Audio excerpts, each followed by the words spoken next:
The sun was falling behind the golden hills, and the farmer named Jacob rode his old truck along the dirt road back to his field. Dust followed behind him like smoke, and the evening wind carried the smell of wheat and dry earth. He had worked since dawn, his hands cracked, his hat stained from sweat. Life on the farm was quiet, sometimes too quiet, but it was honest. As he reached the far corner of his property, something caught his eye. A torn burlap sack lying near the fence, half buried in the dirt. At first he thought it was trash left by travelers, but then he saw it move. Jacob stopped the truck and climbed down, his boots crunching on gravel. The sack trembled again. A faint, muffled sound came from inside, like someone trying to breathe but too weak to call out. Jacob's heart raced. He knelt, untied the rope that sealed the top, and pulled it open. Inside was not an animal, not a person like any he had ever seen. She lay curled up, trembling, her skin faintly blue under the dusty light. Her hair shimmered silver even though it was tangled and dirty.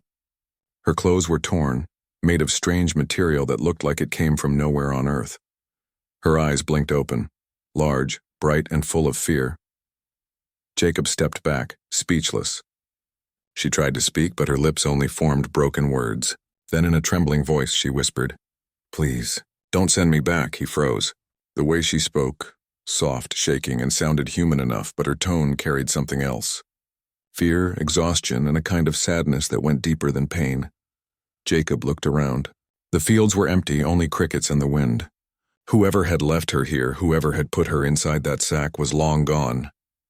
"It's okay," he said slowly, not sure if she could understand. "You're safe now." She blinked, confused, as if she didn't know what safe meant. Jacob lifted her gently out of the sack. She was light, almost weightless, her skin cool to the touch. When she stood, she stumbled, so he held her steady. She looked at him with wide, scared eyes, like a child seeing the world for the first time. He wrapped his jacket around her shoulders and led her to the truck. The moment the engine started, she flinched and pressed her hands over her ears. Jacob turned it off again. "Easy," he said softly. "Just noise. It won't hurt you." She looked at him for a long moment, studying his face. Then she gave a small nod, trusting him, or maybe having no choice but to. The drive back to his farmhouse was slow. The night had fallen by the time they arrived. The stars stretched across the sky like silver dust, and the barn light glowed faintly yellow. He opened the door, helped her inside, and gave her a blanket. She didn't sit on the chair. She crouched low, arms around her knees, watching everything like an animal afraid of traps.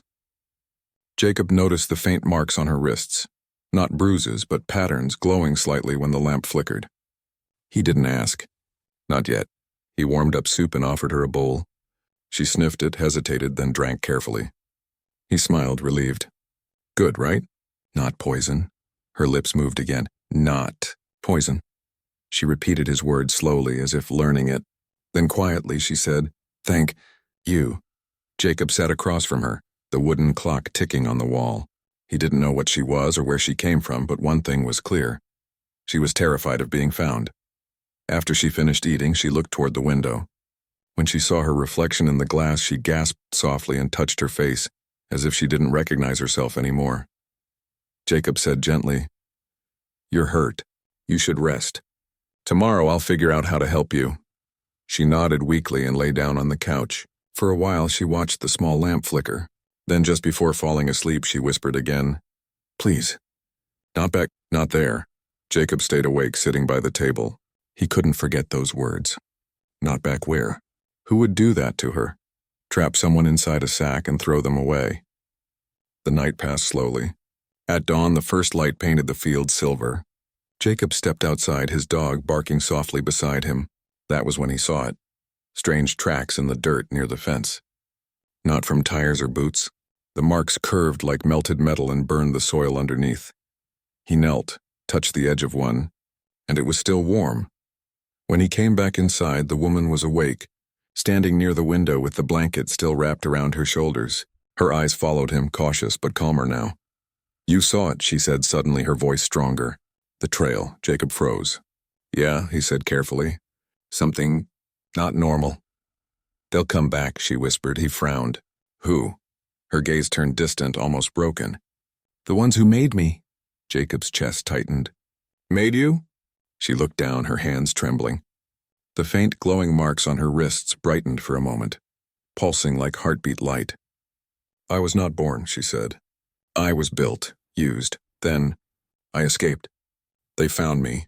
They locked me in the sack so no one would see, but the ship crashed. I ran. Please don't send me back. Jacob stepped closer, his voice low. No one's sending you anywhere. You're here now. You're safe. Her eyes shimmered with tears and she whispered, safe, as if tasting the word again. The day passed quietly. Jacob worked in the barn while she watched from the porch, wrapped in an old quilt. She seemed fascinated by small things. Birds, wind through wheat, even the sound of water from the well. Each time she heard something new, she looked up like it was a miracle. But sometimes, when a plane passed far above, she flinched and ducked, trembling until the sound faded. Jacob started to see it then. How broken she really was, and yet how alive. Whoever she escaped from, they had treated her like a thing, not a person. That night, as stars spread again, she came to him holding the blanket close. Your world, she said softly. It feels free, he smiled faintly. It is, or at least we try to keep it that way. She tilted her head. They will come. They do not stop. They search until they find what they lost. Jacob's smile faded. He didn't doubt her. The strange marks on the field, the faint lights she carried under her skin, everything told him this was real. Then they'll have to go through me first, he said simply. Her eyes widened. You would fight them? He nodded. On my land, I protect what's mine. Doesn't matter if you're human or not. Nobody throws someone away like that. For a long time she stared at him, maybe seeing something she hadn't known existed. Then she said, almost in wonder, humans, you fight for those who are weak? Sometimes, Jacob said quietly. When it matters. She smiled faintly, the first real smile he'd seen from her. Then maybe, she whispered, I was not wrong to come here. The wind picked up outside, brushing through the wheat, and a faint blue light glowed in the distant sky. Jacob noticed it through the window. It wasn't lightning. It was steady, circular, moving slowly across the horizon. He turned back to her. She had gone still, eyes wide, fear returning like a shadow. They found me, she breathed. Jacob reached for his old rifle hanging by the door. Then we better be ready. Outside, the field lights shimmered and strange shadows began to move between the rows of wheat. The quiet farm was no longer just a farm. It had become a battleground between a frightened creation and the man who refused to abandon her. The blue light in the night sky grew larger until the whole field shimmered. Jacob stood on his porch with the rifle in his hands while the alien woman watched from the window. The light hummed softly, spreading across the horizon like mist. They came fast, Jacob muttered. Didn't even give us a full day. She clutched the blanket tighter, her silver hair falling around her face. They don't rest. They call me property. They think I belong to them. Jacob's jaw tightened. Not anymore, the hum grew louder. Strange shapes floated above the wheat. Not ships like in movies, but glowing metal arcs bending light around them. The air itself seemed heavy. Jacob felt his heartbeat echo in his ears. Stay inside, he said, walking toward the barn. If things go bad, there's a trapdoor under the floorboards. Hide there. She opened her mouth to argue but stopped when she saw the look in his eyes, not anger but quiet determination. She nodded slowly. He moved across the field, the rifle steady in his hands. The air smelled like rain and burning metal. The arcs began to lower, forming faint outlines of tall figures, thin, jointed, shining silver. They didn't walk. They glided, leaving trails of light behind them. Jacob crouched near the fence, his breath steady. The figures spread out, scanning the ground with beams of white light. One of them paused near the burned marks where she'd been found. Its voice was like static mixed with glass breaking. Not words, but sound that scraped the air. Inside the house, the woman pressed her hands against the window. Her eyes glowed faintly, reflecting the shapes outside. When she whispered, her voice trembled. They know I'm here. Jacob heard the shift in tone. He didn't understand their words, but he knew what that kind of movement meant. Hunters catching scent. He aimed the rifle, took a breath, and fired. The shot cracked through the silence. One of the glowing figures spun backward, sparks bursting where its shoulder had been. The others turned instantly. The lights on their bodies flared red. Jacob fired again, rolled behind a hay cart, and cursed under his breath. They moved too fast, but at least now their attention was on him, not the house. Inside, the woman knelt on the floor, whispering something in her language. The faint symbols on her wrists brightened, spreading up her arms like threads of light. She closed her eyes. Outside, Jacob reloaded, but before he could fire again, a sudden wave of energy rippled through the field. The air bent and the rifle flew from his hands, landing several feet away. He dropped to one knee, disoriented, while one of the silver figures glided toward him. Its long limbs reached out, glowing lines pulsing through its metallic skin. Jacob grabbed a pitchfork and thrust it forward. It hit the figure's chest, sending a burst of light, but the metal didn't break. Still, the attack slowed it for a second, just enough time for a new sound to echo across the field. A low hum, deeper than before, came from the house. The ground trembled softly, and a swirl of light burst from the porch. The woman stepped out, no longer covered in the blanket. The marks on her skin burned bright blue, and her eyes glowed like stars. The silver figures turned toward her instantly. Their red lights flickered. She raised her hand and the air rippled like water. A shockwave of blue energy expanded, pushing the figures backward. Jacob shielded his face. When he looked up, she was standing between him and the intruders. "Go," she told him. "They came for me, not you." He shook his head. "You're not alone now." For a second, her face softened. Then she turned back toward the glowing figures. "You made me," she said in her strange accent, voice shaking. "But you will not take me again." The air filled with light. She raised both hands, and the field erupted in a wave of electricity. The arcs faltered, twisted, and then silence. One by one, the silver figures collapsed, fading into ash that scattered in the wind. When it was over, the stars came back. The only sound was the rustling of wheat. Jacob stared at her, breathing hard. She fell to her knees, exhausted, the glow fading from her skin. He rushed to her side. "Easy, easy. You're okay." Her breathing was shallow. "I used too much energy. I am not meant to fight." He picked her up gently and carried her inside. Her skin was cold again, her pulse faint. He laid her on the couch, covering her with the quilt. "Rest," he said softly. "You did good," she gave a weak smile. "They will send more." Jacob's face darkened. "Then I'll be ready." For 2 days she slept. Jacob barely left the house except to check the fields. The strange ash had blown away, but the ground where the fight happened was scorched black. The air smelled different, like ozone and something ancient. When she finally woke, her eyes were dimmer but calm. "You stayed," she whispered. "Wasn't planning on leaving," he said with a small smile. "Not much of a host if I let my guest freeze." She looked at him as if trying to understand his humor. "You risked your life, why?"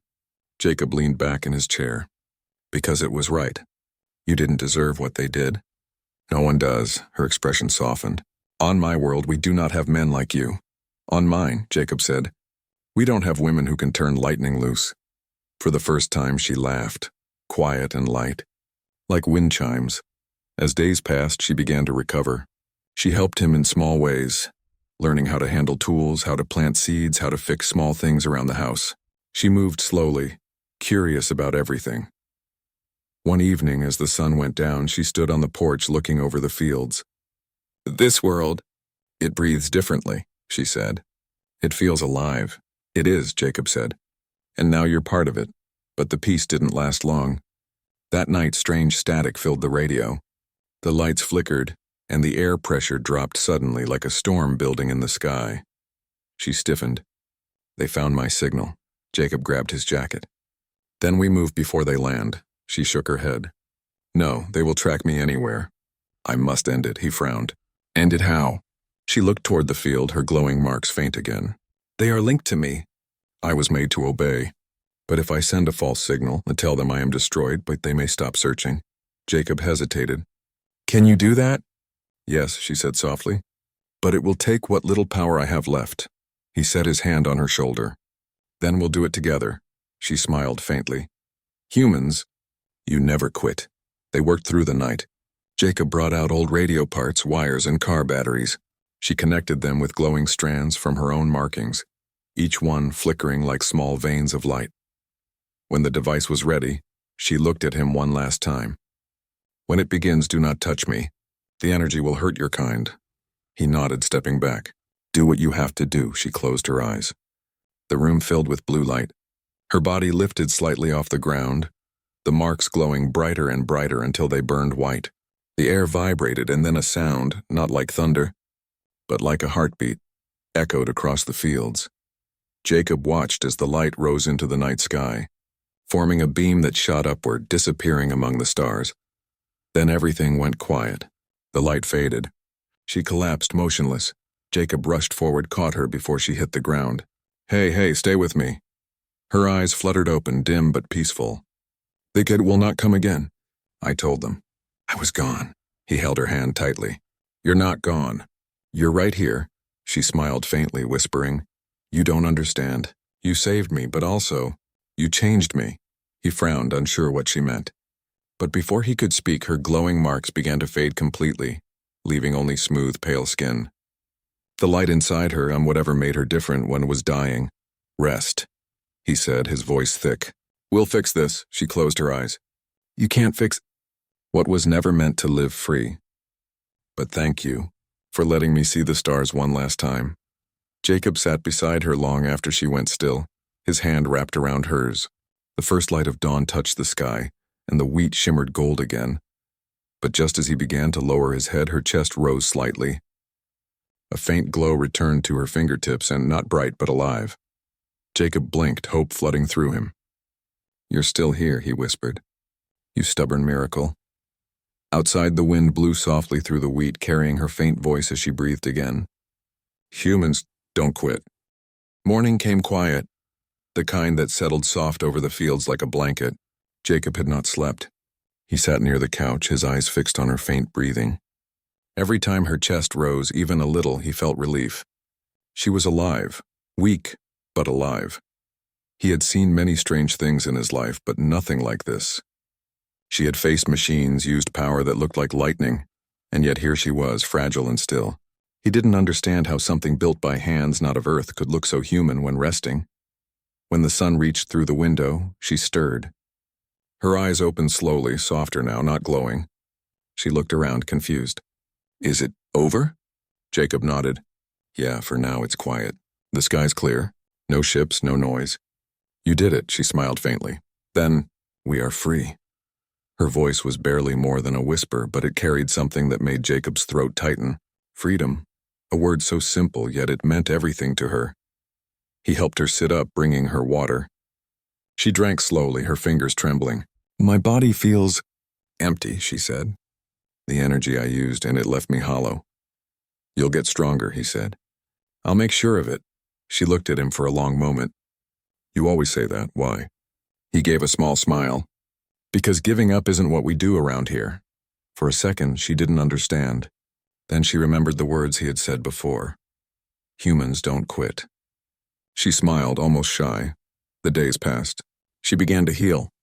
The glow on her skin never returned, but her strength did. She helped Jacob feed the animals, plant seeds, fix fences. She worked with quiet curiosity, often asking questions about simple things. "Why do birds sing?" "Why does rain fall slow and soft?" Jacob tried to answer as best he could, though sometimes he only said, "That's just how life works." Sometimes she laughed at his answers, a sound that warmed the whole house. At night, they would sit on the porch and watch the stars. She often looked up at them with a faraway gaze. "Out there," she said one evening, "were thousands like me. Some never left the labs. Some never even saw light." Jacob said nothing. He knew that kind of silence, the kind that came from remembering pain too deep for words. After a while, she turned to him.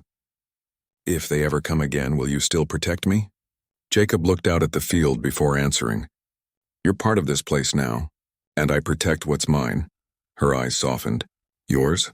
He hesitated. "I mean this land, this life. You're part of it now." She smiled faintly. "Then I will protect it too." That night, while Jacob slept, she stood by the window watching the stars. Something inside her pulsed faintly, like a small heartbeat of light buried deep within her chest. She whispered to herself in her old language words that meant hope. The next morning, Jacob was in the barn when he noticed his radio crackling again. He frowned. The voice was faint, broken by static, but it wasn't alien. It was human. Strange lights over the Midwest, possible meteor activity, unconfirmed sightings near farmlands. He turned the dial down. News spread fast these days. If anyone came looking for the wreck, they'd find the scorch marks and maybe wonder what happened. He hoped they'd just call it a weather thing and move on. But by afternoon, a black SUV rolled up the dirt road. Jacob's dog barked first. 2 men stepped out, clean suits, dark glasses. Not farmers, not locals. Jacob's stomach tightened. He met them halfway down the road, arms crossed. "Can I help you, gentlemen?" One flashed a badge too quick to read. "We're from a research division. We're looking into unusual events in this area. Energy signatures, power surges, unexplained lights. You seen anything strange?" Jacob shook his head slowly. "Just lightning and hard work," the man smiled thinly. "Mind if we look around?" "Actually, I do." Jacob's tone stayed calm but firm. "Private property." The man's smile didn't reach his eyes. "You sure, Mr. Ryder?" Jacob stiffened. He hadn't told them his name. Inside the house, the alien woman felt it. The low hum in her veins, the same one that came before the machines arrived. She peered through the curtain and saw the black car. Fear washed over her. "They found us," she whispered. Jacob glanced back toward the house. "You need to go," he said quietly. She shook her head. "No, they will follow. They always do." He looked at her, torn between logic and instinct. "Then what do we do?" She stepped closer, her eyes calm now. "We make them forget." Jacob blinked. "Forget?" She touched the side of her neck where the faintest glow returned. "They built us with something called memory thread. I can send a pulse, erase what they think they saw, confuse their sense of time. But it works only once, and it may burn out what's left of me." Jacob's voice hardened. "No, you've done enough. I'll talk them away." But she stepped outside before he could stop her. The 2 men turned as she appeared. For a moment, their faces shifted. Confusion, then disbelief. The air around her shimmered faintly. "Who are you?" one asked, reaching for something under his coat. Before he could draw it, the glow spread. A wave of light expanded from her like a ripple across water. The men froze, eyes blank. The air smelled like rain. She whispered softly, "Forget." The light vanished as quickly as it came. The men blinked, disoriented. Jacob walked toward them, pretending nothing happened. "You were saying, fellas?" The taller man frowned. I think we got the wrong place. Sorry to bother you." They turned, got in the car, and drove away down the dusty road. Jacob turned to her, his voice low. "You didn't have to do that." She looked pale. "If I didn't, they would bring more. I can't keep running, Jacob." He sighed, helping her back inside. "You're safe now. We'll figure the rest out later." But he could see her growing weaker again. Her glow faded completely this time, her steps slower. She sat on the couch, her hand trembling as she touched his arm. "When you look at me," she said softly, "do you see a machine?" Jacob shook his head. "No, I see someone worth saving." Her lips trembled, then turned into a gentle smile. "Then maybe I am more alive than I thought." Over the next few days, the world outside went back to normal. The local news spoke of a meteor storm that had passed harmlessly. No one mentioned the lights, the ships, or the strange energy. It was as if the world had already forgotten. Jacob noticed her growing quieter each evening. She still smiled, still tried to help, but her movement slowed. The spark inside her was fading. One night, as they sat under the stars again, she turned to him. "I was made to follow commands, to build, to obey, to never ask why. But you let me choose." That changed something inside me. "I don't know what it means yet, but I feel it," Jacob said softly. "That's what freedom feels like." She looked up at the stars. "Freedom," she repeated. "It feels heavy and beautiful at the same time." He chuckled. "That's about right." Then her eyes filled with quiet sadness. "Jacob, if my body fails, my mind might still remain for a short time. I want to leave something with you. Not data, but memory. May I?" He frowned. "What do you mean?"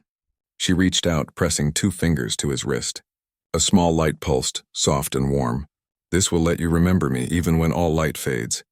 It's not dangerous. It's just a piece of me." He swallowed hard. "You talk like you're saying goodbye." She smiled faintly. "Maybe not goodbye. Maybe just thank you." The next morning, Jacob woke to silence. The couch was empty. A faint trail of footprints led to the field. He followed them, heart pounding. At the center of the wheat, she stood, hair lifting in the wind. The first light of dawn painted her silver. He ran toward her. "What are you doing?" She turned to him with tears in her eyes. My time is ending, but the signal I sent, it still echoes. I must make sure no one else follows it. I can end it completely, but I will vanish with it. Jacob shook his head. No, there's got to be another way. She smiled softly. There always is. But this one keeps you safe. Before he could reach her, the air shimmered. The field filled with light again, but this time it was gentle, not violent. She lifted slowly, her body glowing like dawn itself. Please, he shouted, don't go. Her voice came faint and distant, carried on the wind. Thank you for not sending me back. Then the light faded. The wind fell still. Jacob stood alone in the golden field, his heart heavy but proud. Days later, he found the small device she'd touched, a faintly glowing crystal near the porch. When he held it, he heard her voice whisper softly, "Humans don't quit." He smiled through the tears, tucking the crystal into his pocket. "No," he said quietly, looking toward the stars. "We don't." Weeks passed, but the memory of that morning stayed with Jacob, like the sound of wind through wheat. The field had grown tall again, hiding the place where she vanished. Every sunrise reminded him of the light she became. Every quiet night he caught himself looking up, waiting to see a glimmer that wasn't there. Life on the farm slowly returned to its rhythm, mending fences, feeding animals, fixing the old truck. Yet nothing truly felt the same. Sometimes, while walking the fields, he heard echoes of her voice, soft and calm, saying words he could not forget. He kept the small glowing crystal she left behind in a box near his bed. It pulsed faintly every few nights, a heartbeat of light. He didn't know how or why, but he believed it was her way of letting him know she still existed somewhere. Maybe not as she was, but as something watching, listening. One evening, a storm rolled in from the west. Thunder rumbled far away. Jacob sat by the window with the crystal in his palm. The glow brightened suddenly, flickering faster than ever before. He frowned. "What are you trying to tell me, girl?" The wind outside picked up, howling through the eaves. He stepped out onto the porch. Lightning flashed across the sky, and for a brief moment he saw something impossible.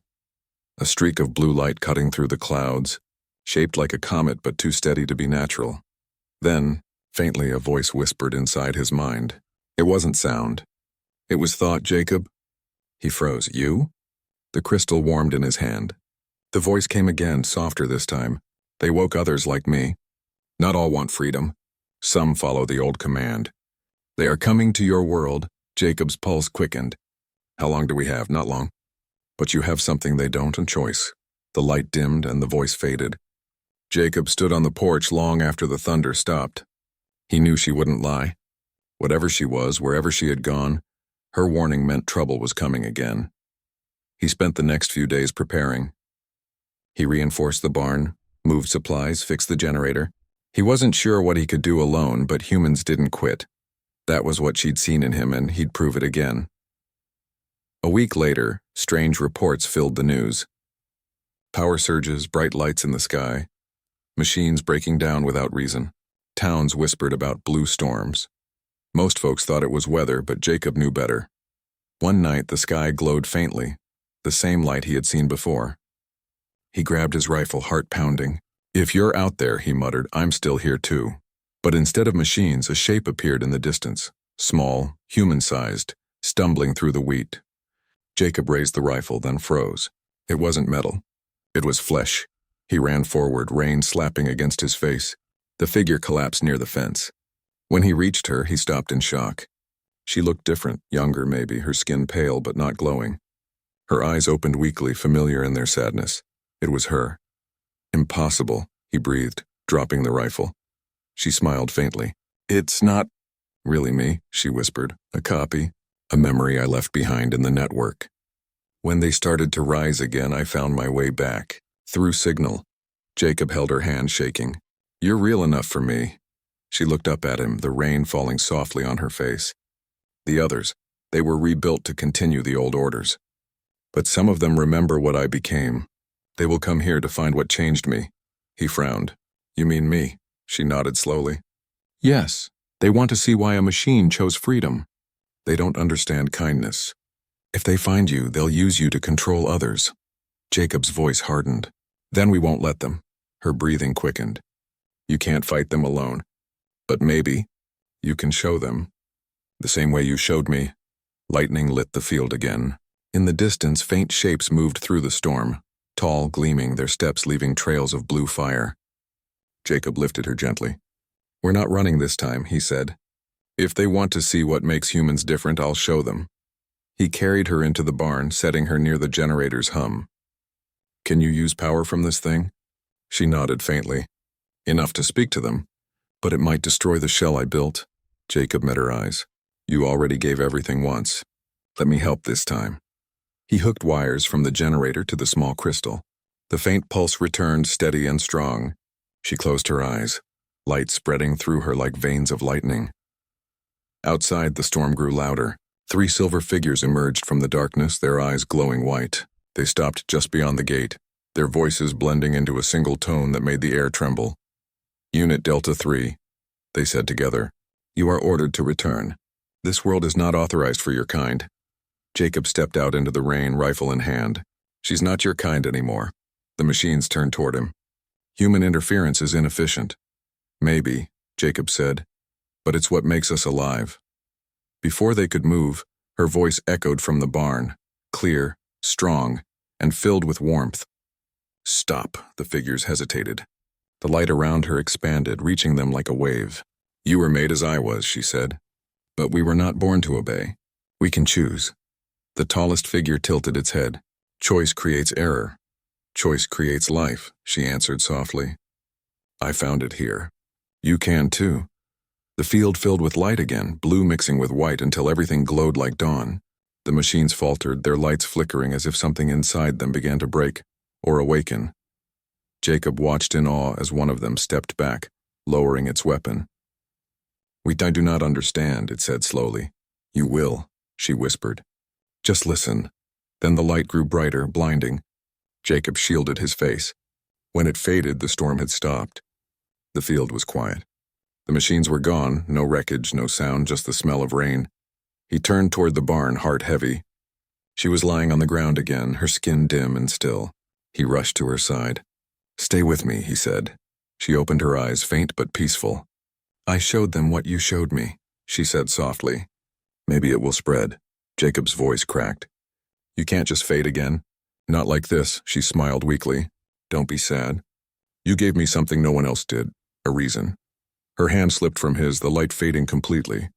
But before it vanished, she whispered, "Humans, don't quit." He sat there long after she was gone, listening to the wind. Days later, word spread of strange events across the skies. Lights that appeared, then disappeared. Machines that shut down peacefully instead of attacking. Some people said it was angels. Others said it was weather. Jacob knew better. He buried the small crystal in the center of the field where she had first fallen. On the marker, he placed a single word, "free." Years passed. The world changed. Machines advanced. Technology grew smarter. But something subtle had shifted too. A gentler pattern in how people treated the things they built. Maybe it was chance. Maybe it was her. One clear night, Jacob stood on the porch again, older now, his hair streaked with gray. The stars above shimmered brighter than ever. He held a small device, one he had built from old wires and parts she'd left behind. When he pressed the switch, a blue light rose from the field, glowing softly like before. For a moment, a figure appeared within it, her shape, her eyes, her smile. Not alive, not quite spirit, but memory. Jacob smiled faintly. "You kept your promise."